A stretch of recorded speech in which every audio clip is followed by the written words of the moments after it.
So, I don't know if you guys have experienced this. Do you ever have, when somebody has like a nickname for you, and it's just like, I feel like a personal thing, no one else calls you that, but they call you that, and it feels good? It's like a respectful thing, sort of. So our next storyteller, when he sees me, you know what he calls me? Big time. Like, oh, that's pretty cool. I'm big time. Okay, yeah. And it's really cool because he has the coolest nickname in Kankakee County. I'm not keeping track of nicknames outside of Kankakee County. I know his is the best in Kankakee County. It's also advice for when you're pouring concrete. It's advice for when you're frosting a cake. His nickname is Keep It Smooth. How cool is that? That's that. Nicknames are over. There's no need for any more.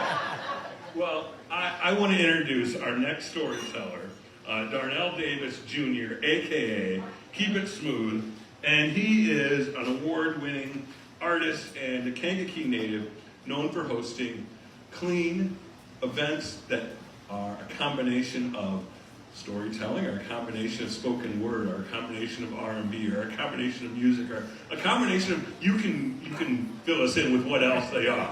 But I want to welcome him to the stage. Keep It Smooth. Appreciate you, Bill. Give it up for Bill, host of the It's a blessing and a privilege to be here doing something I normally don't do. Normally I'm singing or doing spoken word or rapping or something like this, but to tell a story is dope. But my story's a lengthy one, so we ain't gonna do too much. We're gonna get off into this thing. So the story starts, they said it's 2006. I'm 18 years old at the time, and life is real interesting, you know what I'm saying?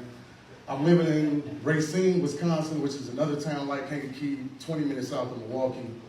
And what we do for fun is we grab jet skis, we go out on Lake Michigan, we grab some Hennessy and some now legal recreational activities, and we get in a nice headspace before you go out here on this water, right?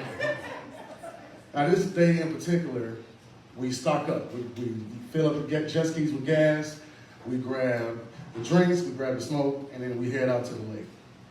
But as we pull up, we can see fog rolling in as we pull it up to the dock. We ain't even got started yet.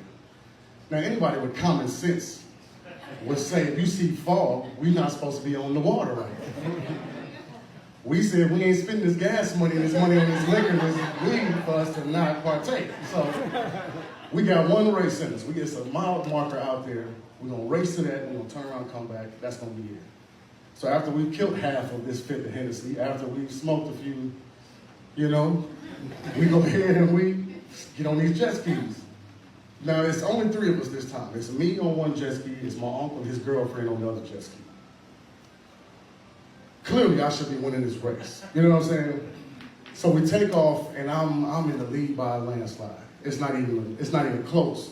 But as I come around the marker, I hugged it too tight. A siren starts going off. You know what I'm saying? I've never heard this siren because I've never hugged this thing this tight. So I kind of get spooked and I kind of steer away from it a little bit. Uncle catches up and he's like, dude, you ain't supposed to be that close. My bad, I didn't know. I turned back around. We were already surrounded by fog. I turned back around and he peeped that we were surrounded by fog because now he's turned around with his jet ski making out with his girlfriend. And I'm like, dude, I'm not a voyeur. I'm not gonna watch this show. So I go from looking this way, we're surrounded by fog. Looking back, my bad. Look back, get nervous. Look back, I'm seeing the show. Look back, I'm gonna take off. I'm not gonna watch this. And I'm assuming the direction I'm facing is the direction I'm supposed to be going in. So I just pulled the throttle. I'm ripping. This thing got to 45 miles an hour and I'm cruising, but it only took us maybe a minute and a half to get to where we were when we discovered that we were surrounded by fog. After riding for 5 minutes, you realize I'm not headed in the right direction. I'm headed somewhere I ain't supposed to be going. Now I'm riding and riding and riding, and eventually I'm riding so long that the gas light on the jet ski comes on. Still surrounded by fog. When jet skis get low like that, they set off a siren too. So in case you're stranded like that, somebody can come help you. I turned the jet ski off. Now, regardless of my hobbies at the time, I was raised in the church. So when push came to shove, my first reflex was to go just start praying. So I closed my eyes, wiped the tears out. I'm like, Father, if I don't make it home, I understand. I was stupid. I shouldn't have been out here like this.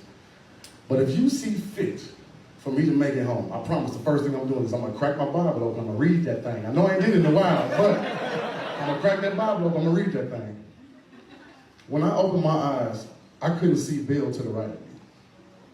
Couldn't see these folks over here to the left. But directly in front of me, through fog, I could see a white boat.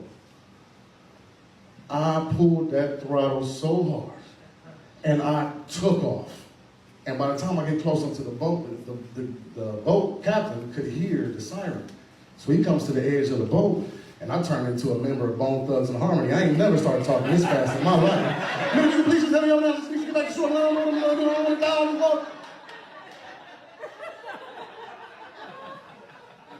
When I tell you, this dude turned into Indiana Jones. He grabbed the rope, jumps off the boat, swims over to me, ties it off, pulls me back in, tows me to shore. I ride along the shore until I get to the next docking station where I link up with my uncle, who's now roasting me for the fact that I was 10 miles south from where we started. It's like, dude, I had to get on the highway to come get you, bro. What did you do? So I'm taking that, I'm eating that, whatever, I messed up. But he also tells me it's a rumor going around that my 14-year-old kid sister is no longer a virgin. I'm the oldest brother.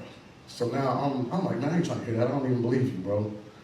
We get back to the crib. The first thing I do, I go in the bathroom, I start changing. While I'm in there changing, hey, it's true. Now I'm in a blind rage. Her boyfriend at the time was 19 years old and was a little slow in the head, so they trying to justify it. But you can't tell me that. This is my kid's sister, and now she's been deflowered. I want blood. I want to put my hands around this dude's fucking neck and choke the life out of him. But they wouldn't let me get my hands on him. So I'm like, all right, don't worry about it. Y'all won't let me put my hands on that boy? Go give me some more Hennessy and go give me some more smoke, and I'm gonna go numb so I ain't gotta think about this crap no more. But the next morning, when I woke up, I had this cough. I couldn't get two words out without me feeling like I'm hacking something up and there's nothing coming up. It's a dry cough. And this cough goes on for a month. Eventually I get fed up. I'm telling my girlfriend at the time, I'm like, babe, I think I'm gonna go to the hospital. I'm thinking I gotta check this out. I might have walking pneumonia or something. I don't know what's going on, but I'm nervous. There's no way this cough should last this long. I've got cough drops I've tried, cough medicine I've tried. Nothing works. If I'm not asleep, I'm coughing. So I get to thinking like, well, when I get there, what they gonna ask me? What have you been eating? What were you drinking? How long has this been going on? And then I start thinking back. This cough started the day after I was about to choke the life out that boy. But earlier that day, we did get lost on Lake Michigan. And then I remembered my prayer. I remembered I told God the first thing I was gonna do when I walked in the house wasn't get changed, it wasn't check with the family, I was gonna grab my Bible and start reading. When I walked over to my room and grabbed my Bible, I didn't even realize before I got to the second chapter, I had already long since stopped coughing. Wow. My story, I don't know what you believe in. I'm not gonna question nobody's faith. But I know one thing, if I don't know nothing else, you never, ever break a promise to God. That's my story, y'all.